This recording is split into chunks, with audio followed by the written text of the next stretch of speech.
Pemirsa, di Hari Raya Idul Adha 1447 Hijriah yang seharusnya jadi hari bahagia bagi Nur Thoibah menjadi duka yang mendalam.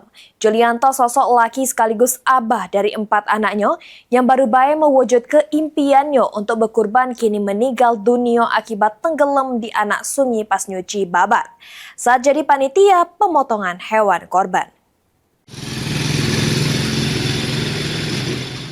Suasana duka menyelimuti rumah Nur Thoibah di kawasan Jalan Panca Usaha, Palembang. Dengan raut muka yang masih terlihat sedih setiap kali mengingat percakapan terakhir bersama sang laki, Julianto, yang merupakan tulang punggung keluarga, kini pergi untuk selamanya. Diceritakan Thoibah, sebelum dapat kabar lakinya tenggelam, dirinya sempat menyaksikan sang laki menyayat hewan kurban. Sesudah itu, dia izin untuk balik ke rumah dengat yang selang sekitar setengah jam dapat kabar duka. Dikatakan sang bini kalau lakinya ini memang aktif setiap tahun jadi panitia kurban, membantu proses pemotongan hewan kurban di lingkungannya. Namun Idul Adha 1447 Hijriah tahun ini menjadi hari raya terakhirnya, sekaligus hari menyenangkan bagi Julianto karena niat berkurban untuk wong tuanya sudah tercapai. Kepergian sang laki ini nimbulkan luka mendalam.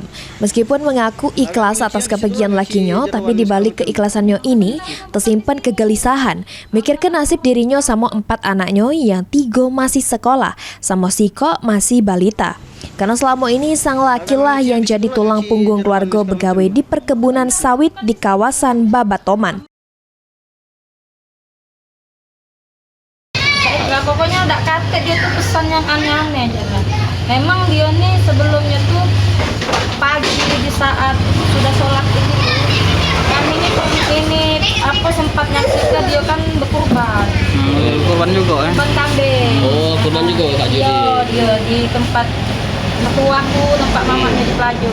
Iya. Nah, dia tuh ngomong kayak ini terus, katanya alhamdulillah, katanya kan senang hati aku, lega, katanya niat aku sudah terbayar pengen aku berkurban, katanya kan untuk hadiah untuk bapaknya almarhum. Di hari raya kurban yang seharusnya penuh kebahagiaan, keluarga kecil ini justru harus kehilangan sosok ayah sama laki akibat tenggelam pas nyuci babat hewan kurban pas jadi panitia kurban. Heru Wahyudi, PAL TV.